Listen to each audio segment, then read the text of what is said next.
Friends, we gather in pain and shock and grief, and we gather in comfort and consolation and love.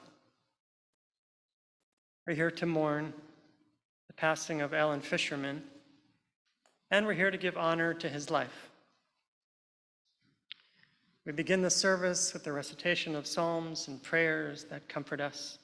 In the words of Ecclesiastes, a season is set for everything, a time for every experience under heaven, a time for dancing, a time for wailing, a time for birthing and a time for dying, a time for speaking, a time for silence, a time for seeking, a time for losing. Friends, we recite the 23rd Psalm. And surely goodness and mercy shall follow him always.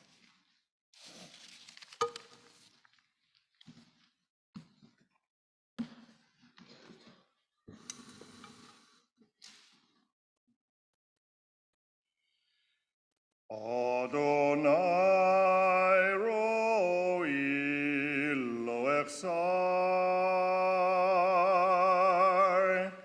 bino sheyar bitzeni, amen menuchot, amen menuchot, yenaleni.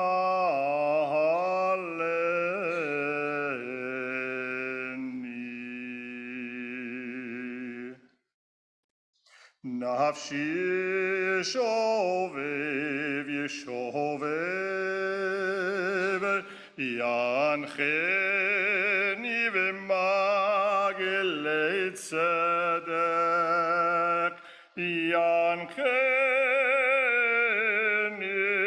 v'magelei tzedek, leman shemo. Gam ki ele begetzal maver, lo irara ki ata imadi, shiftecha o mishantecha imayin nachamoni.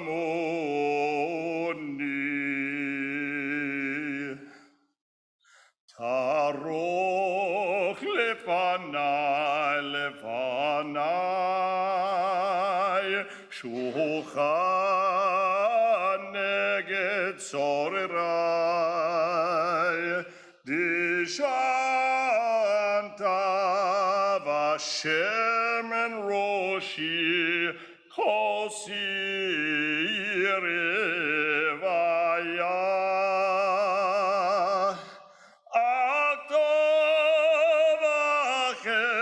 Said Yedefoni, Koyimechayai, Koyimechayai, Vishavti Bevet Adonai liorech yamim.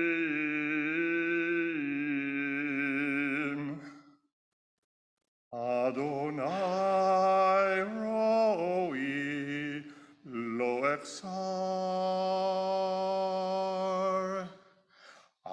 Adonai roi lo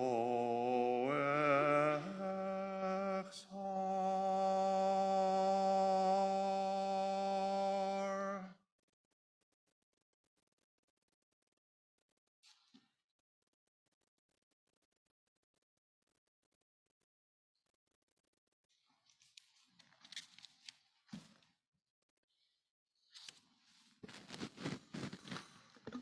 The Lord is my shepherd, I shall not want. He makes me lie down in green pastures. He leads me beside the still waters. He restores my soul. He guides me in straight paths for his name's sake. Yea, though I walk through the valley of the shadow of death, I will fear no evil, for you are with me. Your rod and your staff, they comfort me. You prepare a table before me in the presence of my friends. You have anointed my head with oil, my cup runneth over. Surely goodness and mercy shall follow me all the days of my life.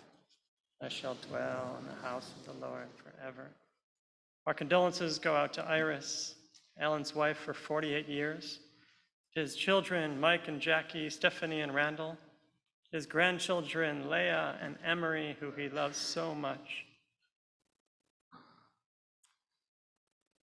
to his brother, Bill and Sharon, to all of his family, all of his beloved cousins, nieces and nephews.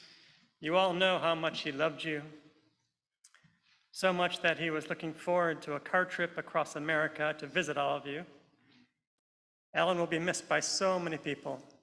His brothers and sisters of his chavurah, who have been as close as family for over 25 years. And by his Wednesday night group, the Romeos, retired old men eating out. He was truly loved by so many people. And your presence here displays that love.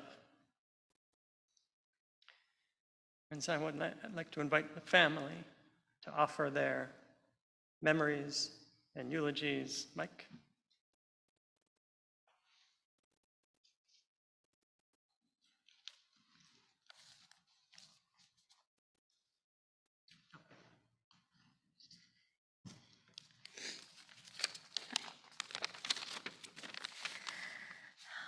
Lots of words have been used the last few days to describe my dad.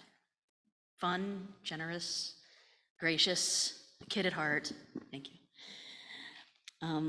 When we were in school, my dad loved to chaperone our field trips. He would work his work schedule so that he was on call the day before so that he could have the next day off and be able to chaperone our field trips. And a great memory that I have and a story that I know he loved to tell was when I was in the 7th grade and he joined on our field trip to go to the San Jacinto Monument. I don't remember if we even got inside the monument because we were quickly evacuated because there was a problem in one of those oil refineries nearby. And so they packed us back into the bus and they were gonna take us back to school. But my dad convinced the teachers and the bus driver to stop off at a park instead and let us have our brown bag lunches and run around and just get those fun experiences of a field trip, even though we couldn't have the real one. And he just loved to tell that story, that he got us that bit of fun. And you also know that my dad was very protective of the people that he loved. And when I decided to go away to Boston for college, he was nervous about having me so far away, but he knew there were a lot of good medical facilities nearby and good museums and theaters and things like that. And I think that made him a little less reluctant. And he knew how much I loved it up there, and he might have expected that I would stay there. I did. But one summer when I was home, I met the man who would become my husband. My dad was concerned about our relationship at first, but he soon saw what a good pair we made, and I know he was always grateful to Randy for bringing me back home. It meant so much to Dad to have both of his kids not only end up back in Houston, but close enough that he could drop everything and be there for us within 10 minutes. And he would, and he did. And we're gonna miss that. Love you, Dad.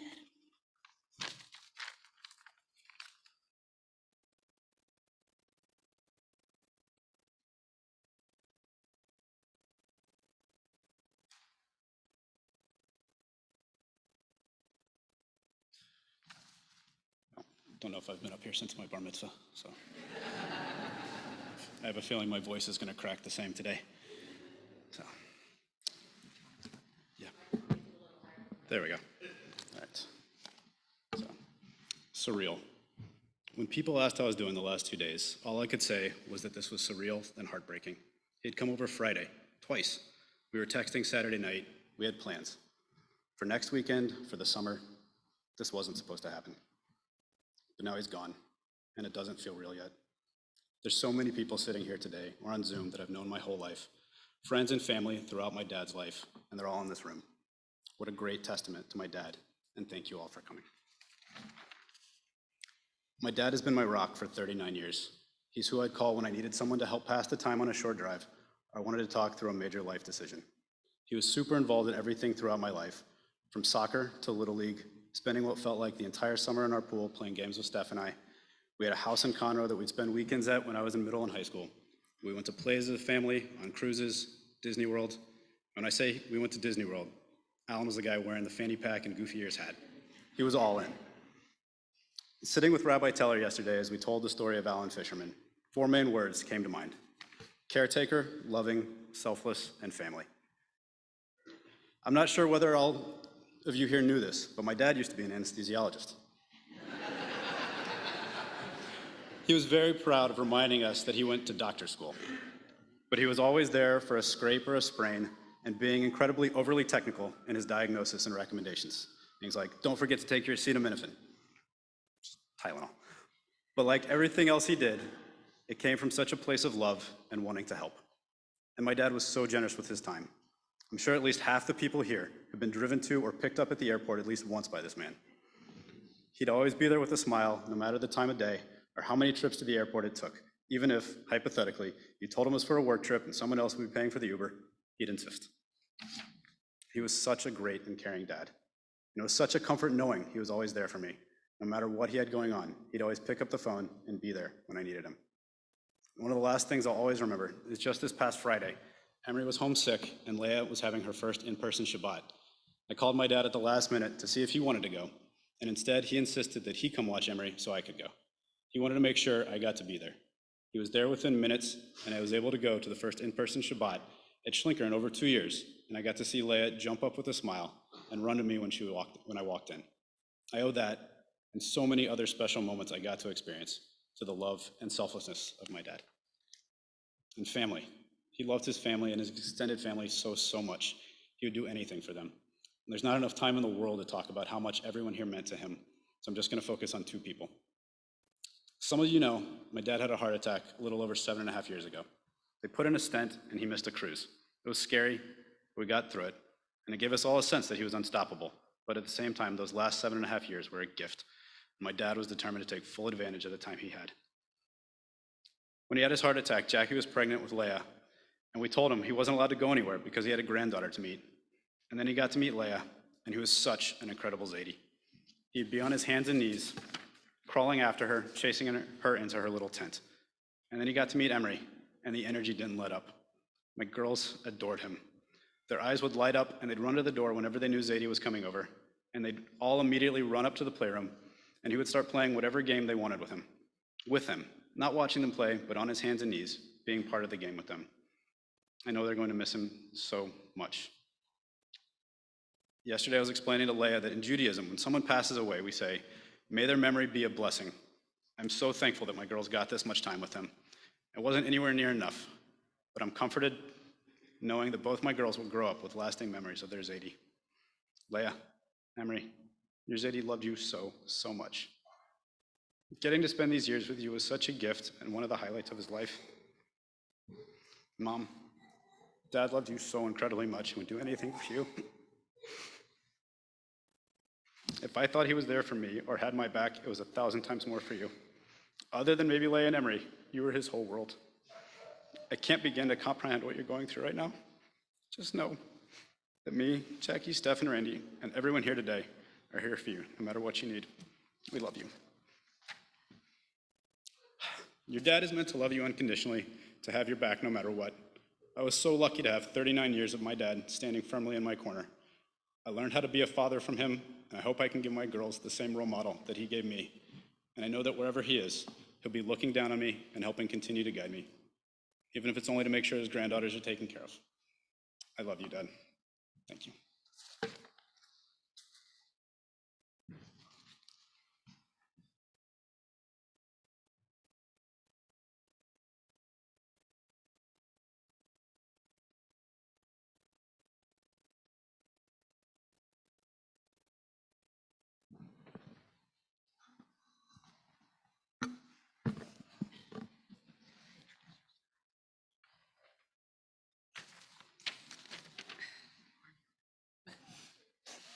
I'm Marnie Vandervoort.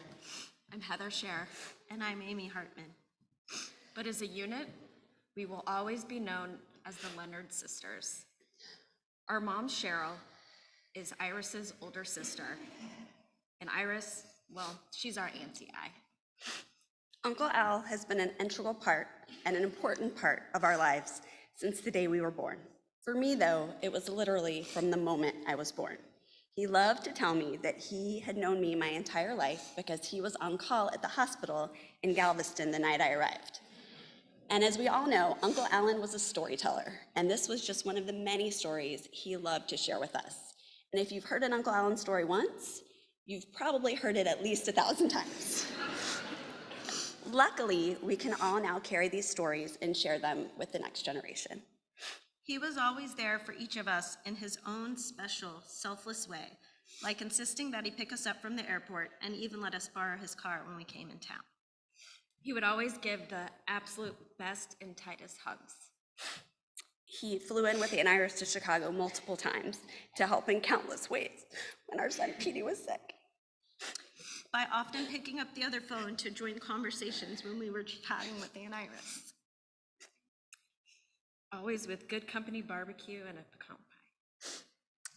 And he constantly expressed his pride in us and all that we have accomplished and what we dream to achieve. By being present at every one of our milestones, bat mitzvahs, graduations, weddings, and then our children's baby namings and bar mitzvahs, Uncle Al wouldn't miss a family event for the world. Uncle Alan expressed his love for us in so many different ways.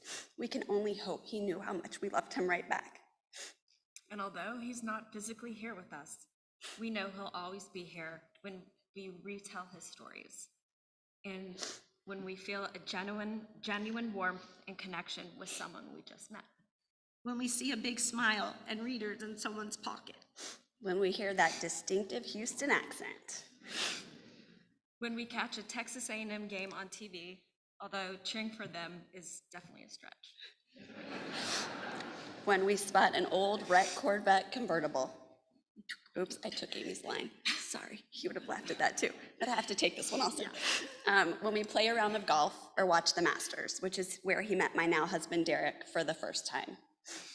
We'll always think of him when someone falls asleep on the couch or the floor after a Thanksgiving meal. When we see a Texas belt buckle, which isn't super often in Chicago or Seattle. Uncle Alan has left an indelible mark on all of us, and his memory will forever be a blessing in our lives. We love and miss you, Uncle Al.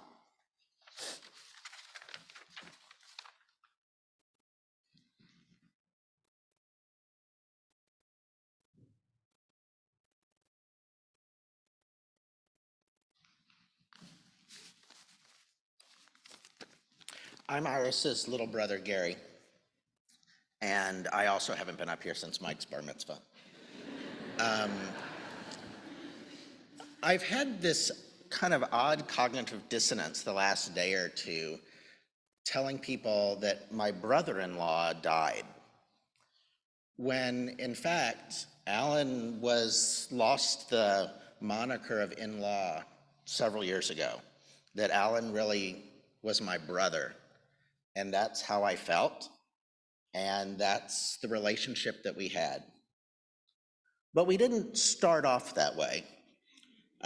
We actually had kind of a little rocky beginning for a couple of reasons. I first met Alan when I was 7 or 8 years old, when he came over our house and tried to put the move on my sister. And I wasn't having any of that, because I had a really great relationship with my sister, and it was exclusive. And I wasn't looking to share her with anybody. So we had kind of an issue getting past some of that. And then the other issue, and I don't quite know how to say this, and I promised Mike and Jackie that I'd be cautious in my words, but Alan was an Aggie. And in our family, I had never met an Aggie in person. I had only seen them on television in like cult-like activities where they would dance around big fires, or they would make odd arm gestures while chanting. And so I didn't quite know what to make of that when he told me that's what he was. And I thought he was kidding at first because he didn't really do any of those things. He liked to talk about those things, but I think it was more posturing than anything else. So over time, we got past those two issues, and he began, like I said, to become a brother to me, a real brother, and a brother who would not only be a friend, but also an older brother who would help to take care of me. And when Eileen and I, my wife and I, were living in Houston when I was in medical school, Alan knew that it was a tough go to be in medical school, both, physically and emotionally and economically. And so he didn't wait for me to ask for help. Alan would invite us out to dinner twice a week, sometimes 3 times a week, and just because he knew that would help us. I'd also like to think he enjoyed our company, but I think really he wanted to help. And that was really a big part of who he was. The other thing that I'll say along those lines is one of my favorite instances that would happen at the Fisherman household that would be, they used to buy a lot of really good meat, the Fishermans, and they'd store it in their freezer. And every now and then, you may know this living here, the power goes out in Houston. Those were my favorite days because it meant feast time at the Fisherman's. And you would think that Alan would be really upset by that and really angry. But he would call me and say, come on over, because we're grilling. And he had a smile on his face and he was happy. And okay, maybe he wasn't that happy, but he was willing to share and wanted to make the best of it and wanted to make the best of these types of things that he would encounter that you just can't do anything about. And he would make them fun and enjoyable for all of us. And then we started becoming not just the big brother, but we started to become real friends. And we would go on vacations together to Disney World, like Mike said, which was great for me. And we went up with our family to the Outer Banks of North Carolina and rented a house for a week together. And it was very important to Alan that he knew, just as Marnie, Heather, and Amy were saying, that he knew our kids and he had a real relationship with our children because he valued that so much. And over the course of the decades, I got to watch Alan grow into the person that he was. And he became more and more of who he really was.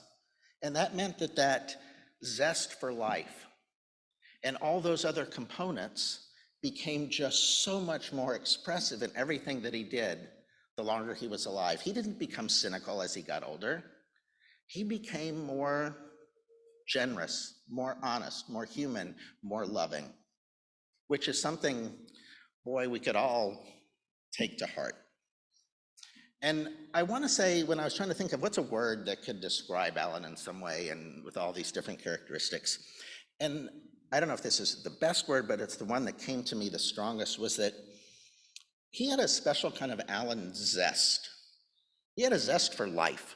He enjoyed life. And you could see that on his face. I think the picture on the funeral flyer that you got when you came in so exemplifies Alan's zest for life. He had a zest for experiences. He had a zest for places. Whether it was the first time he was there or the multiple times he would be there. It was exciting, it was fun, and that's the way he approached it. And as you've heard, he has a zest for family, certainly for his nuclear family, but also for the rest of us. And that zest carried over not just in happy times, but also in times that were difficult. With my mom, who had extended illnesses, Alan was always there for her, and Alan was a son, not a son-in-law, but a son. My brother, who also had extensive long-term illnesses, Alan was there to help take care of him, just like Mike said, at the drop of a hat when he was needed. and not even waiting for someone to say, I need your help. Alan was there before people had a chance to ask. It's a mark of real generosity of spirit and of love. And then lastly, Alan had this zest for people, as you heard about. I have to say that Alan would say, I just want to go visiting. Or he'd say visiting. We're going to visit for a while. And I didn't quite know what that meant, even though I grew up in Texas, but it meant that Alan was going to have extended, long conversations with lots of people.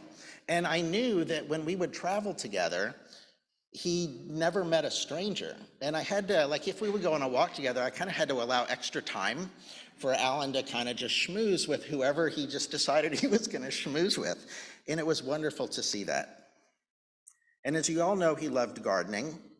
But I would say the thing that ran the closest second to gardening was his rodeo experiences. And if you heard about that once, you heard about that a lot, as Marcy all said. He loved volunteering at the rodeo, probably because he got to visit with all those people who were buying the tickets. And I'm sure that was just a delight for him. And he was a big part of my life, big part of my life. And I'm gonna miss my friend and my brother. And I feel fortunate to have known him all this time and to share so many experiences.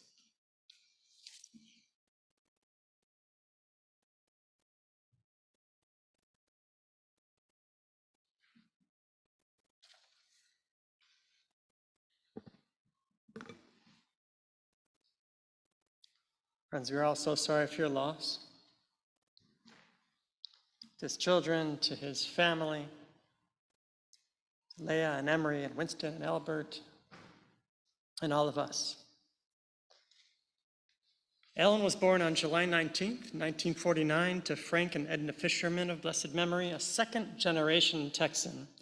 He was the youngest of three after his brother Bill, his sister Judy, may she rest in peace. His father was a veterinarian, and his mother took care of the home. And he was raised in the old Jewish neighborhood and the other side of town, and then they moved to Beechnut in 1965, in time for young Alan to celebrate his bar mitzvah right down the street at Congregation Beth Yeshurun. As a boy, you won't be surprised that Alan was quite mischievous. He grew up some, and then in 1967, as a teenager, he was active in BBYO and went to a convention in Friendswood, and it was there that he met Iris. Iris was born on the island in Galveston, and they became close in high school up until the time that Alan graduated from Bel Air and headed off to college at Texas A&M. Iris wasn't particularly interested in a long-distance relationship, but every once in a while, when Alan would make his way to Galveston, he would stop in and visit Iris's father, who was absolutely adored Alan. I imagine that Alan would casually find a way to ask about Iris, how she was doing, what she was up to. And when Alan set his sights on medical school, he became focused and studious. Even in high school, he worked as an orderly at St. Luke's Hospital. As a summer job in college, he was an orderly in an operating room. He was right there when Dr. Cooley performed his heart transplant, and later worked with Dr. Cooley at the Heart Institute. After Texas A&M, Alan went to medical school at the University of Texas, of all places, in Galveston, and became an anesthesiologist. One day, Alan attended a friend's wedding, and there was Iris. She came back from UT for the occasion. They connected a bit, and Alan told her that he would give her a call sometime. And he did. Alan went to visit Iris, and they had lunch together, and the lunch turned into dinner, and the dinner turned into 48 years. From that day forth, they were together for life. Iris finished college at UT, and they married a year later. Of course, as a Texas story, the wedding was held on the island in Galveston at Congregation Beth Jacob. Alan did his residency in Galveston 5 years later, and then they moved to Houston. Alan went to work at Park Plaza Hospital. Mike and Stephanie were born, and the Fisherman family was complete. And when the kids were born, Alan took off his job for 6 weeks to spend time with his young family, and this is back in the 80s. That's a big deal. The kids remember spending time all summer long playing submarine with their father in the swimming pool. He was at every Little League game, every soccer game. He and Iris hosted parties for the kids' friends and their baseball teams and soccer teams. He was the parent chaperone on almost every field trip they took. There were vacations to Disney World, trips to Astro World, and through it all, he was just enamored as the amusement parks as the kids were. And he had just as much fun, maybe even more. He was an incredible family man, a devoted father to his nuclear family, and adopted Iris's family as his own. They hosted family events. He picked up family from the airport, took everybody on cruises. He was accommodating, selfless, gracious, loving. He took care of Iris's mother in her time of need, Iris's brother in his time of need. He took care of any family member who was struggling and in need of support. He was supportive and kind, not just with words, but with his actions. His second career was as a medical director for a health insurance brokerage, where he advocated on behalf of patients if their valid medical claims were denied. And through it all, he found time to volunteer to make a positive difference in the world.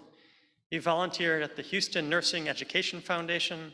He volunteered at the Houston Rodeo. He loved working with the diverse community that makes up his city of Houston. In the Jewish community, he served as the chair of the Jewish Federation's medical division. He volunteered for Camp Young Judea, the Houston Holocaust Museum. He volunteered here at Brit Shalom, building the sukkah, and he was a core member of the Brit Shalom community, whose personality and joy and zest make up who we are. And then came the grandchildren, Leah and Emery, and they were the light of his life. Alan, as you know, was a kid at heart, and he was immediately playing with them down on his hands and knees, the kids climbing all over him. And then, tired out from all the fun, they fell asleep in his arms. He was an adoring, hands-on Zadie. Anytime Mike and Stephanie needed some babysitting, he dropped anything and ran over to the house. He adored Stephanie's kids and was super excited that Winston was in medical school, and he was so proud of Albert. This moment is a moment of transition. And so we remember who Alan was. We recognize the energy that's now missing in the world. He had a great sense of humor, a joyful presence. He was a loving father, an adoring Zadie. He was selfless, intelligent, and kind, a true Texan, larger than life. Alan was a master gardener, which I was surprised to learn is actually an accredited certification through Texas A&M. He rose through the ranks and became the president of the Gardening Association. He tended to his garden as he tended to everything in his life, with love and with care. Iris is comforted that Alan died doing what he loved, planting his flowers in front of their home. Iris is also comforted by the caring concern that Alan received at the end of his life. A large, diverse group of neighbors stopped on the street to help, to administer CPR. The family would like to thank all those anonymous people who represent the Houston, Texas community that Alan loved so much. May Alan's memory be for a blessing. May he rest in peace, and may we all live as he would want us to live. Together we say, Amen. Amen. Friends, we rise for the El Male prayer.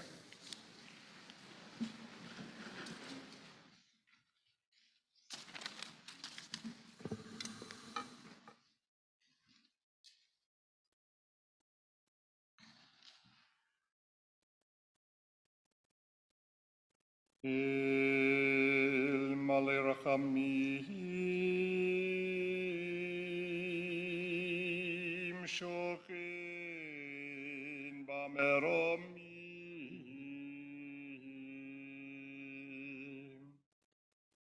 אמיצי מנוחה נכונה תחת כנפי השכינה.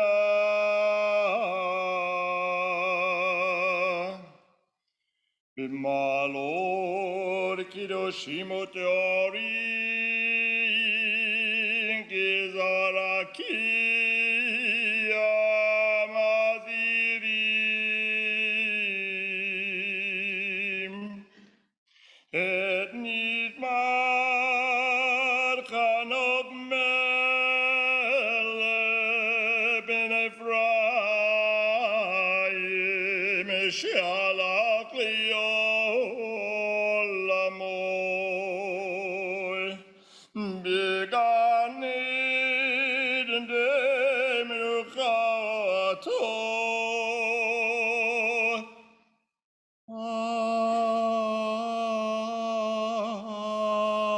Anna Balarachamim Asireu besetek nafecha li'olamim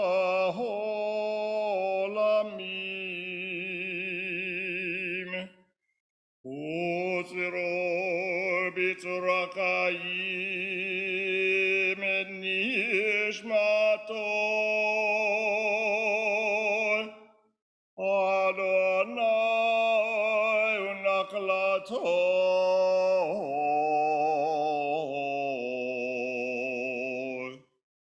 Yanuach b'shalom amishkavo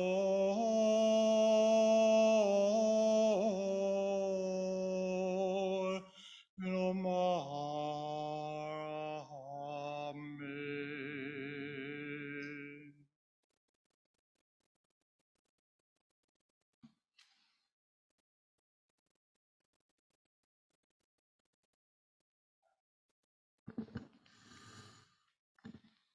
Exalted, compassionate God, grant infinite rest in your sheltering presence among the holy and the pure to the soul of Alan Fisherman, who has gone to his eternal home.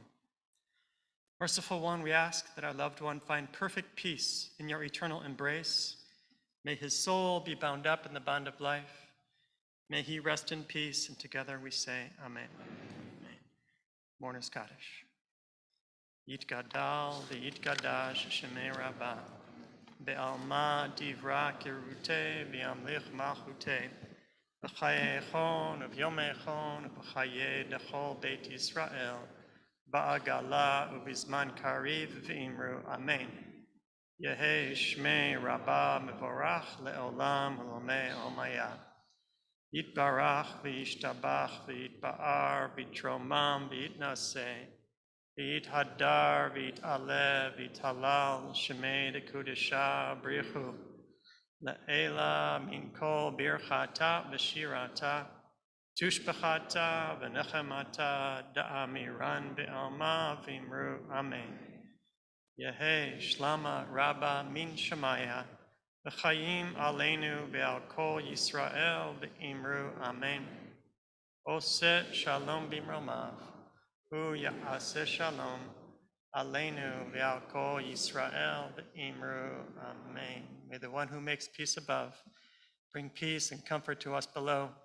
Together we say, amen, amen. And so you may be seated. We invite the Fisherman family to exit if you'd like. Yeah, time to go. If you'd like. Yeah, let's go this way, sure. And they'll be in the lobby for you to offer condolences.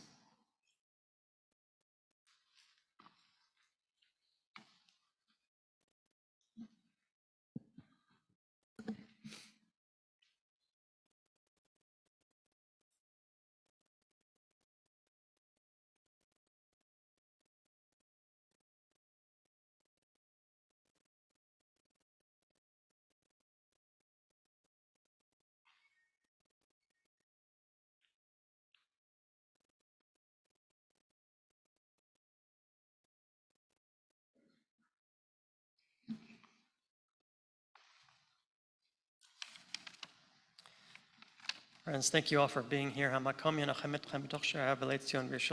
God provide us all with comfort among the other mourners of Jerusalem.